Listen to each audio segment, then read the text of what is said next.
Hallo, meine liebe Jungfrau und natürlich auch ein herzliches Hallo an alle anderen, die eingeschaltet haben.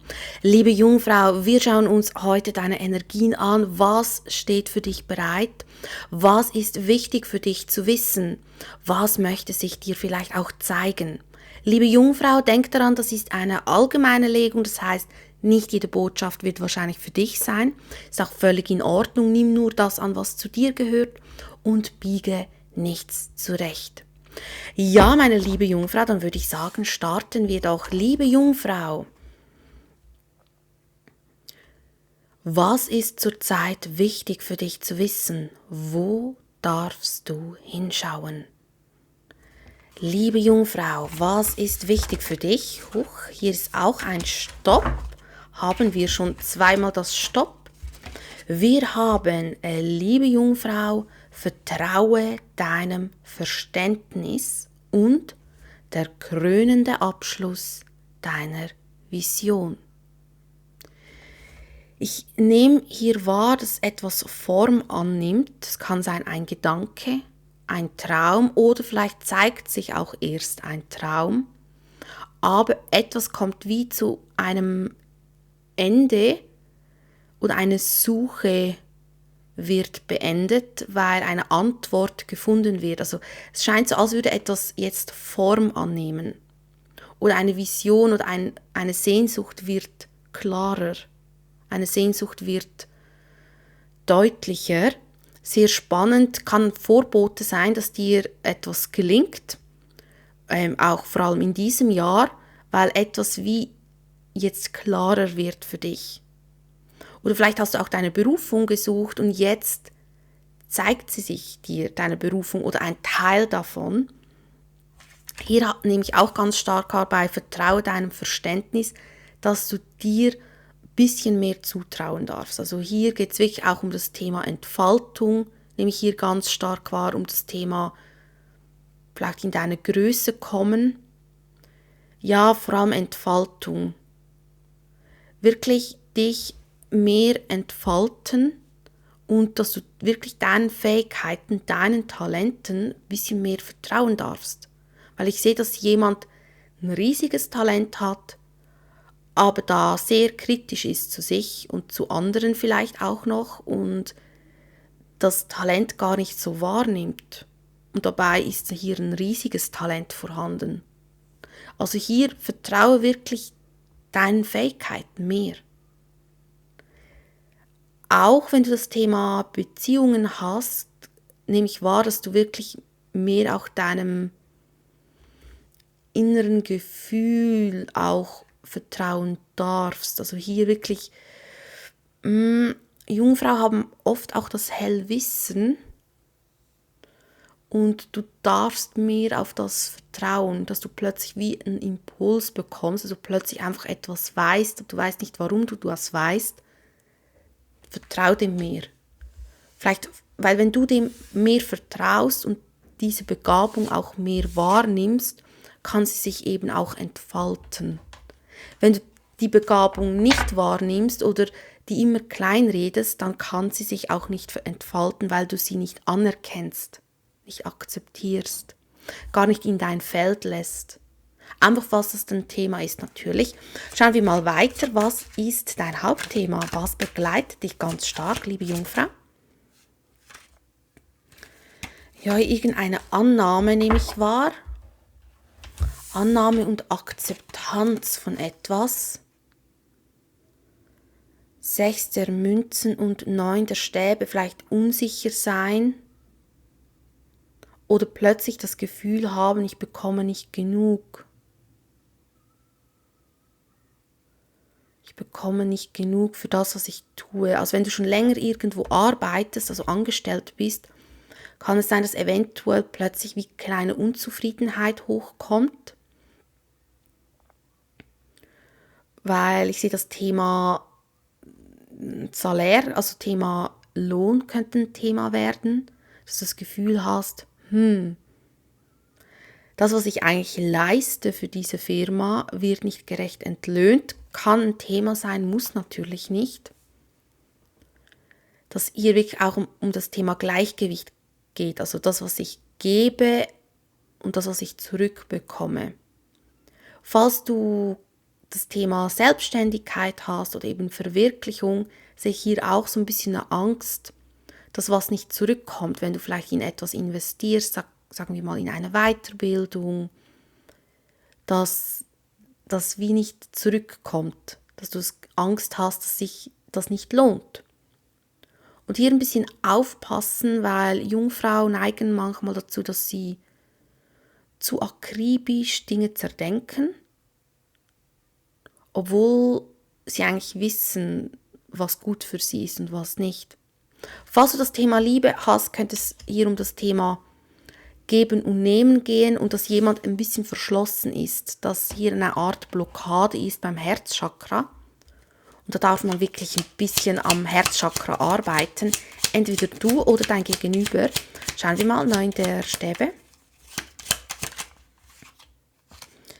Ja, hier kommen irgendwie Zweifel, ob du was zurückbekommst, ob sich was lohnt. Vielleicht überlegst du dir auch, die Anstellung zu wechseln oder ob sich das lohnt, ob du dann wirklich mehr zurückbekommst oder nicht. Aber ich sehe hier eine Art innerer Konflikt oder vielleicht möchtest du, keine Ahnung, vielleicht möchtest du weniger arbeiten, um irgendetwas anderes zu tun. Ist einfach ein innerer Konflikt, aber dieser Konflikt ist ganz stark, wird ein bisschen gesteuert von der Stimme der Angst. Das ist die Stimme der Angst. Ich habe vorher auch noch die Krebslegung gemacht und dort habe ich auch gesagt, dass Krebs ein Sternzeichen ist, das neigt dazu, in einer Komfortzone stehen zu bleiben. Und tatsächlich ist es bei Jungfrau aber auch so, die neigen auch dazu, im Schatten gelebt, in einer Komfortzone zu bleiben. Aber die Komfortzone entsteht aus dem Kopf, aus dem Kritischen, aus dem Überanalytischen, dass sie dann wie zu kritisch sind und durch dieses zu kritisch sein bleiben sie wie festgefahren. Da ein bisschen aufpassen, dass dir das nicht passiert, weil das ist halt ein Schattenthema von Jungfrau-Energien, also wenn du Jungfrau in deinem Chart hast. Schauen wir mal, was ist denn deine Herausforderung?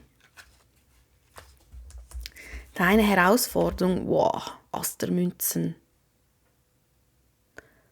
Ass der Münzen, auch eine der besten Karten und du hast die als Herausforderung. Ass der Münzen deutet darauf hin, dass hier Chancen sind für Reichtum, Chancen für Erfolg, massiven Erfolg oder für innere Fülle. Aber denk dran, Chancen, die kommen nicht fix fertig verpackt, die kommen nicht als Anleitung. Die musst du ergreifen und wie selbst deine Hände benutzen und das angehen. Und vielleicht liegt eben darin die Herausforderung, an diese Chance zu glauben. Ich sehe, dass du an irgendeine Mühe hast, an diese Chance zu glauben.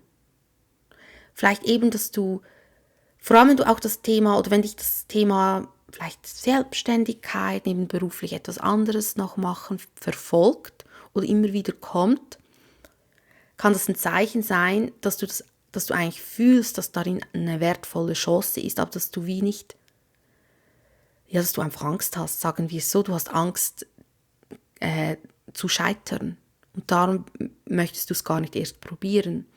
Oder auch den Beruf wechseln, du hast Angst zu scheitern, was ist, wenn ich irgendwo arbeiten gehe, wo es dann doof ist. Und diese Stimme der Angst hält dich zurück.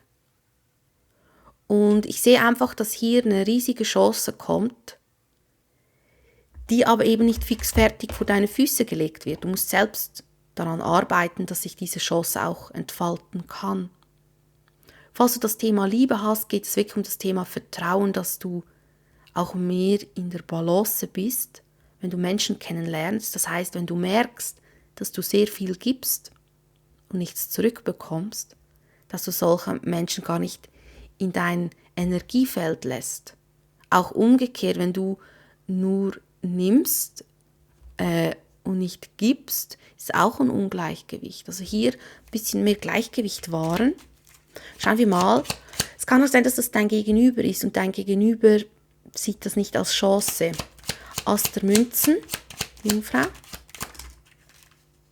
Und ganz wichtig, Chance für Reichtum und Erfolg oder für Fülle, das heißt nicht, dass das von heute auf morgen geht. Das ist ein Prozess, das ist ein Weg. Die Frage ist einfach, bist du bereit, diesen Weg zu gehen oder eben nicht? Und viele sind es eben nicht. Schauen wir mal, wir haben König der Münzen. Ja, ist eher eine langsame Energie, das heißt, es muss darauf aufgebaut werden, aber es ist irgendein Gedanke, der dich schon länger verfolgt oder der immer wieder so blitzartig kommt. Kann auch sein, dass dieser Gedanke ganz frisch ist. Verfolge mal diesen Gedanken, gib diesem Gedanken mal Raum, dass er sich dir zeigen darf. Falls du das Thema Liebe hast, sehe ich, dass hier eventuell eine Person kommen könnte, die ganz anders ist als ein typisches Beuteschema. Oder es ist umgekehrt, dass du ganz anders bist. Also dein Gegenüber datet normalerweise ganz andere Menschen, Typ Menschen. Und du bist jetzt die Person, die etwas anders ist. Und es kann sein, dass es dein Gegenüber tatsächlich etwas verunsichert und dadurch vielleicht die Chance auch nicht erkennt. Schauen wir mal, was kommt sonst noch, Jungfrau? Was kommt sonst noch? Liebe Jungfrau. Ja, ja, irgendetwas ruft dich. Ganz stark. Etwas ruft dich. Und ich habe das Gefühl, du hörst nur mit einem Ohr hin, weil dein Kopf wahrscheinlich kommt, dein analytischer Kopf. Wir haben 3 der Stäbe, die Mäßigkeit, Bube der Münzen und 7 der Stäbe. Also hier ganz schön, es zeigt sich dir was. Ganz klar eine Art neue Vision. Sind wieder bei dieser Karte ein Ziel oder ein Vorhaben. Es zeigt sich dir. Aber ich sehe auch, dass du noch nicht ganz weißt, wie du dorthin gelangst oder wie das klappen soll. Also der Weg ist noch unbekannt oder nur grob ersichtlich. Und ich sehe auch, dass du dir vielleicht auch Gedanken darüber machst, über den Weg, über das Vorhaben, das Thema Gleichgewicht. Vielleicht, dass du diesen Weg gehen kannst, aber gleichzeitig doch noch genug Geld verdienst. Vielleicht nebenberuflich etwas aufbauen. Oder wenn du das Thema Liebe hast, sehe ich, dass du das Thema Liebe angehen möchtest, aber dass du merkst, dass das so eine Art Prozess ist, auch zum herauszufinden, wo ist die Balance oder was möchtest du wirklich. Es kann sein, dass du denkst, ich möchte das ist mir wichtig und währenddessen du Menschen kennenlernst, erkennst du vielleicht, das ist mir eigentlich doch nicht so wichtig, eigentlich wäre mir das hier viel lieber. Könnte hier das Thema Gleichgewicht kommen und vor allem auch Kompromiss. Und hier haben wir schon wieder Bube der Münzen, eben etwas, was ein bisschen anders ist, zeigt sich dir. Es kann ein Mensch sein, das kann eine Vision sein, ein Blitzgedanke, das kommt so intuitiv. Und das ist der Auslöser von ganz vielen Gedanken. Also ich habe auch das Gefühl, wenn dieser Auslöser kommt, wird dein Kopf vor Kreativität, vor so ein bisschen Gedankenkarussell angespornt, also dein Kopf rattert dann. Kann auch sein, dass diese Person das auslöst oder eben dieses Thema. Also ich sehe hier unglaublich viele Gedanken, aber man sieht wie den Wald vor lauter Bäumen nicht mehr. Also hier, wenn du diese Gedanken hast, vielleicht mal alles aufschreiben und dann mal setzen lassen, wie in die Schublade kurz packen, damit es sich so ein bisschen auch wirken kann und dann kann sich dann auch zeigen, was ist wirklich echt von diesen Gedanken. Weil ich sehe, in diesen Gedanken sind ganz viele Themen, die nicht echt sind, die vielleicht überanalysiert werden. Schauen wir mal 3 der Stäbe. Ja, die Reise nach Fülle, die Reise nach, vielleicht auch nach Geld, das Streben nach Wohlstand, das Streben nach Glück liegt da, aber auch die Angst vor dem Scheitern, die Angst vor dem Alleinesein liegt auch da. oder alleine dann dastehen oder kein Geld haben. Weil auch das Thema Existenz. Hier auch, schauen wir mal zuerst die Mäßigkeit, warum? Schon wieder die Mäßigkeit, ui.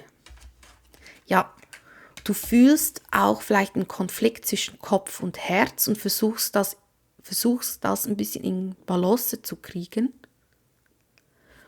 Und ich sehe, dass du dich damit beschäftigst, aber ich muss dir ganz ehrlich sagen, ich habe das Gefühl, dass das hier, was jetzt hier passiert, extrem wichtig ist für dich. Es fühlt sich so an wie ein Vorbote für einen neuen Lebensabschnitt, ein Vorbote für ein neues Kapitel, aber es ist wie die Vorbereitung dafür. Also hier wirklich versuchen zu entscheiden, abzuwägen, will ich das, ist das was, ist das nichts? Und eben hier haben wir schon wieder das Verkopfte, dieses Überanalytische, funktioniert das nicht überanalysieren. Liebe Jungfrau, stopp, nicht überanalysieren, weil sonst erkennst du dieses Ass der Münzen nicht.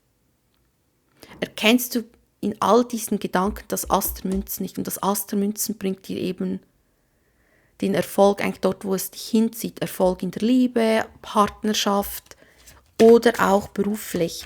Was ist denn der Rat, Jungfrau? Ja, löse dich von Illusionen. Löse dich von Glaubenssätzen, die dich festhalten an einem Ort. Der Mond kann auch darauf hindeuten, dass du mehr Acht geben darfst, wo gehen deine Tagträume hin. Hast du überhaupt noch Tagträume?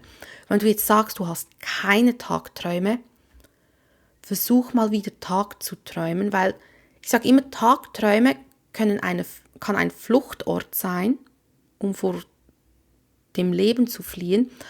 Es kann aber auch wie ein Startknopf sein, um Wünsche und Träume wiederzufinden.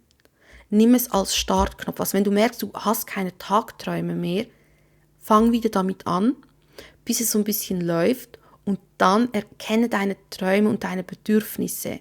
Weil Tagträume sagen ganz viel über die Bedürfnisse aus und ergreife das dann. Wenn du jetzt aber das Gegenteil machst, dass du sehr viele Tagträume hast, dann hör auf damit. Finde heraus, wo ist der rote Faden bei diesem Tagtraum. Finde den roten Faden, diese Kernessenz, warum du diesen Tagtraum hast, was die Sehnsucht dahinter ist und ergreife diese Sehnsucht und lebe sie. Dann geht es wirklich mehr dass der Tagtraum zur Vision wird, um zu leben. Ich hoffe, du weißt, was ich meine. Schauen wir mal, was ist denn dein Schatten, wo darfst du den Fokus halten? Ja, was sind deine Wünsche und Träume? Mehr auf das fokussieren. Was wünschst du dir wirklich? Und nicht auf Gewohnheiten, auf Glaubenssätze fokussieren, sondern auf was wünschst du dir wirklich für ein Leben? Ja, meine liebe Jungfrau, das waren die Karten. Ich wünsche dir alles Liebe und alles Gute und bis zum nächsten Mal. Ciao.